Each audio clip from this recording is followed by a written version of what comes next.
আর ওখানে পরিবেশ একদম সুষ্ঠু ছিল, হেল্পফুল ছিল সবাই, প্লাস হচ্ছে ওখানে আমাদের কোনো রকমের কোনো সমস্যা হয় নাই, সবাই খুব কোঅপারেটিভ ছিল অ্যান্ড প্রাইভেসি মেনটেন ছিল, এর জন্য খুব ভালো লাগছে।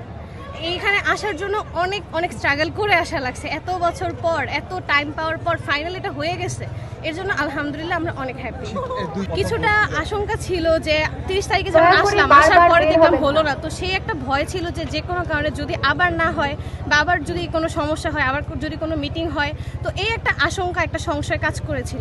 এটা কিছুটা ট্রমাটাইজিং ছিল, যেমন খুব আশা ছিল 30 তারিখে যে হবে হবে, আসলাম ভোট দিব, সব ফিক্স করে আসলাম, ব্যালট মুখস্থ করে আসলাম, বাট লাস্ট মোমেন্টে শুনলাম হলো না, তো খুব একটা পেইন ছিল। মাঝখানে আমাদের সেমিস্টার ফাইনাল শুরু হয়ে গিয়েছে, কিন্তু মানে ভোটের জন্য আমরা এত বেশি আগ্রহী যে আমরা আমাদের সেমিস্টার ফাইনাল পিছিয়ে নিয়েছি। ধরেন খুবই সুন্দর পরিবেশ ছিল, আমাদের স্যাররা ছিল, আমাদের যারা ছিল তারা খুবই হেল্পফুল ছিল, ওনারা মানে সুন্দর করে হেসে কথা বলতেছিল, দেখা যায় একটা কমফোর্ট ফিল হয়েছে যেহেতু নিজে ডেপটে দিছি আমরা।